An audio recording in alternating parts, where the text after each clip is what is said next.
खुलुमबाय बेयो बड'लेण्ड इंखं टेलिभिजन दिनै 5 जुन 2022 रबिबार खालि सानसेनि बरादखौ नोंथांमोननि खाथियाव लाबोदों आं सदानन्द दैमारिया।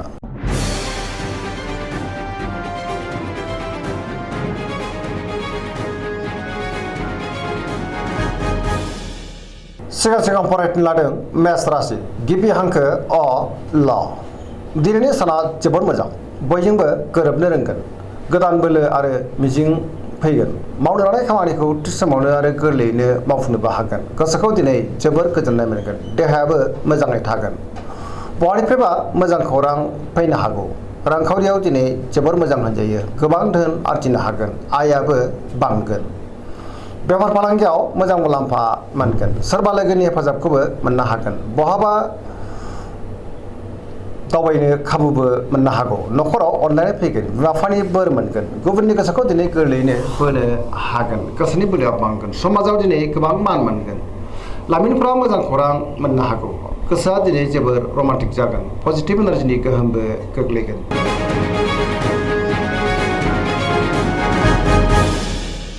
वृष राशि गिबि हांखो इ उ ब। दिनैनि साना बारा मोजां नङा, गुबुननि थाखाय जिंगायाव गोग्लैनांनो हागौ।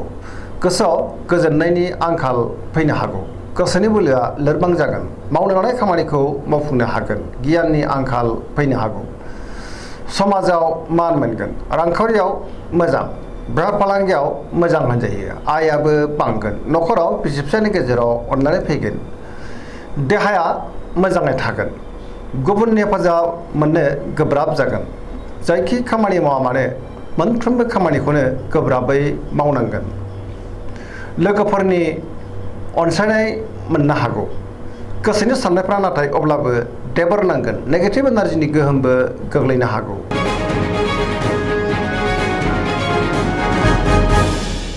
मिथुन राशि गिबि हांखो क स। दिनैनि साना मोजां आरो गाज्रिनि गेजेरजों बाबेननांगोन, नेगेटिभ एनार्जिनि गोहोम गोग्लैनो हागौ। मोनफ्रोमबो बिथिङावनो सांग्रां जानांगोन, गियाननि आंखाल फैनो हागौ। गोसोखौ दिनै जोबोर गिलुं गिलुं मोनगोन, गोसोआ जोबोर आला खाला जागोन, गोजोननि आंखाल जानो हागौ। देहाया दिनै बारा मोजां थानाय नङा, गोबां रोखोमनि देहायारि जेंनाजों मोगा मोगि जानांनोबो हागौ। जानाय लोंनायाव सांग्रां जानांगोन। रांखावरियाव दिनै जोबोर मोजां, बेफार फालांगियावबो जोबोर मोजां मुलाम्फा मोनगोन। न'खराव बिसि फिसायनि गेजेराव अनलायनाय फैगोन, समाजावबो मान मोनगोन। अब्लाबो नाथाय गोसोनि बोलोआ लोरबां जागोन, मावनो लानाय खामानिखौ मावफुंनोबो हागोन। नाथाय अब्लाबो सोरबा लोगोजों एना एनि एबा दान्थे बिदान्थेबो जानो हागौ। सोरजोंबा रायखोमा जानोबो हागौ। गुबुनजों मोजां सोमोन्दो लाखिनो गोब्राब जागोन। लाइमोनफोरनि गोसोआ दिनै जोबोर आला खाला जागोन।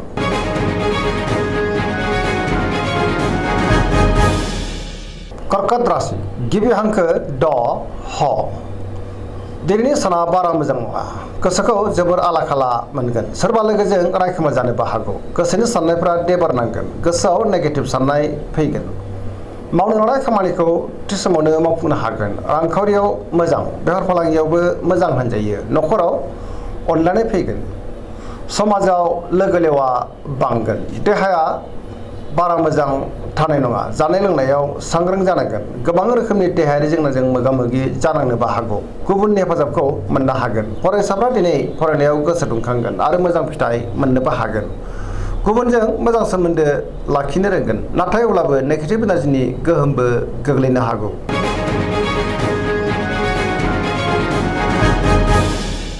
सिंह राशि गिबि हांखो म ट।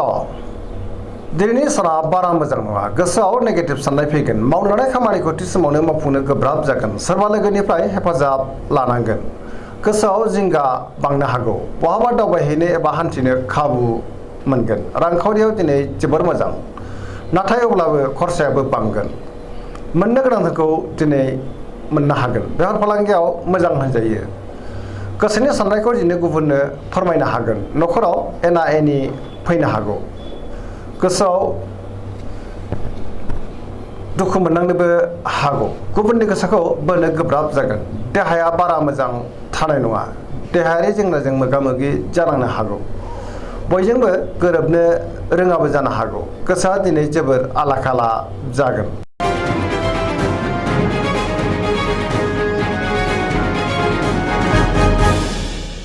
कन्या राशि गिबि हांखो प ट दिनैनि साना जोबोर मोजां गोसोआव पजिटिभ साननाय फैगोन गोथों आरो गोग्गो साननो रोंगोन गियाननि आंखाल जानाय नङा रांखावरियाव दिनै जोबोर मोजां नाथाय अब्लाबो खरसायाबो बांगोन बेफार फालांगियाव मोजां मुलाम्फा मोननो हागोन देहाया दिनै मोजाङै थागोन गोबां मुंदांखा सुबुंजों लोगो मोनज्लायनो हागौ न'खराव दिनै अनलायनाय फैगोन सोरजोंबा बाख्नाय जानोबो हागौ गोसोखौ जोबोर गोजोननाय मोनगोन पजिटिभ एनार्जिनि गोहोमबो गोग्लैगोन लाइमोनफोरा दिनै जोबोर रमान्टिक जागोन आरो गावबा गावनि गोसोनि साननायफोरखौबो फोरमायलायनोबो हागोन।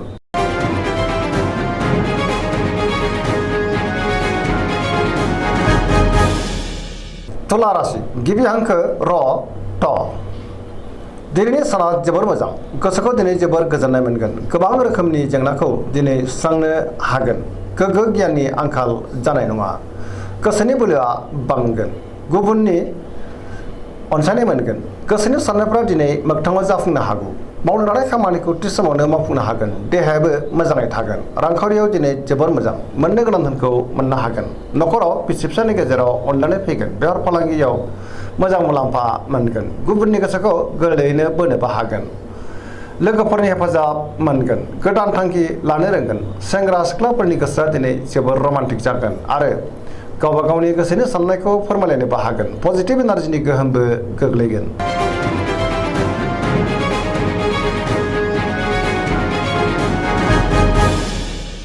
वृश्चिक राशि गिबि हांखो न स दिनैनि साना जोबोर मोजां पजिटिभ एनार्जिनि गोहोम गोग्लैनो हागौ समाजाव लोगो लेवा बांगोन सोरबा गोजाम लोगोजों बहाबा लोगो मोनज्लायनोबो हागौ गोसोआव गोग्गो आरो गोथों साननाय फैगोन गोबां मुंदांखा सुबुंजों लोगो मोनज्लायगोन मावनो लानाय खामानिखौ थि समावनो आरो गोरलैयैनो मावफुंनोबो हागोन माबा नङा माबा मोनसे मोजां खौरां फैनोबो हागौ गुबुननिफ्राय थोजासे हेफाजाब मोनगोन गोसोनि साननायफ्रा जाफुंगोन समाजावबो दिनै गोबां मान मोनगोन न'खराव अनलायनाय फैगोन रांखावरियाव दिनै जोबोर मोजां नाथाय अब्लाबो खरसायाबो बांगोन बेफार फालांगियाव दिनै जोबोर मोजां होनजायो देहाया मोजाङैनो थागोन फरायसाफ्रा फरायनायाव गोसो दुंखांगोन आरो मोजां फिथाइ मोनगोन लाइमोनफोरा जोबोर रमान्टिक जागोन आरो गावबा गावनि गोसोनि साननायखौ फोरमायलायनोबो हागोन।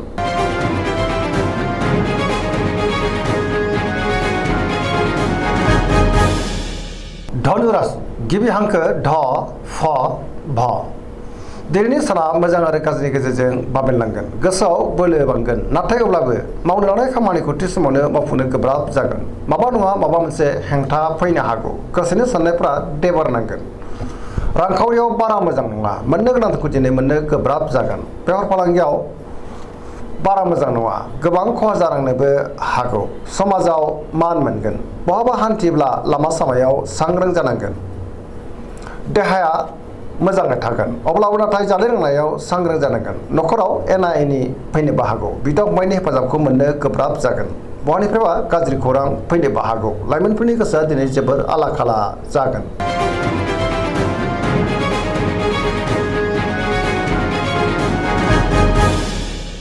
मकर राशि गिबि हांखो ख ज दिनैनि साना जोबोर मोजां गोसोखौ दिनै जोबोर गोजोननाय मोनगोन गुबुननि थाखाय मोजां खामानि मावनानै होनोबो हागोन गोसोआव पजिटिभ साननाय फैगोन गोथों आरो गोग्गो साननो रोंगोन गियाननि आंखाल जानाय नङा गोसोनि साननायफ्रा मोगथाङाव जाफुंगोन मावनो लानाय खामानिखौ थि समावनो आरो गोरलैयैनो मावफुंनोबो हागोन रांखावरियाव दिनै जोबोर मोजां होनजायो नाथाय अब्लाबो खरसायाबो बांगोन मोननो गोनां धोनखौ दिनै मोननो हागोन बेफार फालांगियाव मोजां मुलाम्फा मोनगोन गोबां मुंदांखा सुबुंजों लोगो मोनज्लायनो हागौ गुबुनजों मोजां सोमोन्दो लाखिनो रोंगोन मोनफ्रोमबो खामानिखौनो दिनै गोरलैयैनो मावफुंनो हागोन गोदान खामानिखौ जागायजेननोबो हागोन न'खराव अनलायनाय फैगोन बिदा फंबायनिफ्राय थोजासे हेफाजाबखौ मोननो हागोन सेंग्रा सिख्लाफ्रा गावबा गावनि गोसोनि साननायखौ फोरमायलायनो हागोन आरो गोसोआ दिनै जोबोर रमान्टिक जागोन फरायसाफ्राबो फरायनायाव गोसो दुंखांगोन आरो मोजां फिथाइ मोननो हागोन।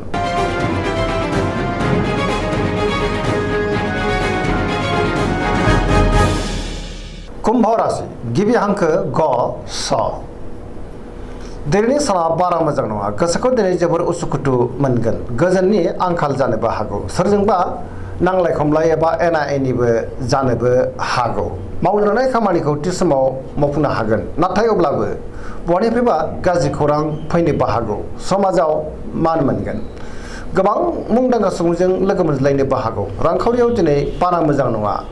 नाङा फाङा खरसाया बांगोन। गोबां धोन खहा जानोबो हागौ। आयनिख्रुइ खरसायासो बांसिन जानो हागौ। देहाया दिनै मोजाङै थागोन। न'खराव अनलायनाय फैगोन। गुबुननि हेफाजाबखौ मोननो गोब्राब जागोन। बहाबा दावबायहैनो बा हान्थिनो खाबुबो मोननो हागौ। नाथाय अब्लाबो नेगेटिभ एनार्जिनि गोहोमबो गोग्लैनो हागौ। सांग्रां जानांगोन।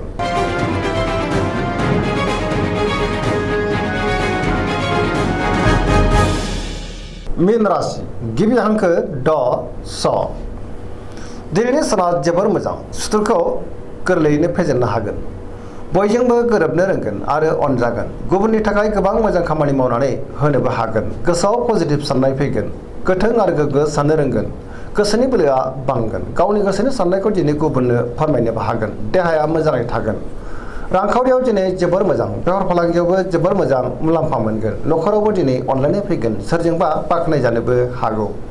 लाइमोनफोरनि गोसोआ दिनै जोबोर रमान्टिक जागोन आरो गावबा गावनि गोसोनि साननायफोरखौबो फोरमायलायनोबो हागोन। फरायसाफ्रा फरायनायाव गोसो दुंखांगोन आरो मोजां फिथाइ मोननोबो हागोन। बहानिफ्रायबा मोजां खौरां फैनोबो हागौ। पजिटिभ एनार्जिनि गोहोम गोग्लैगोन।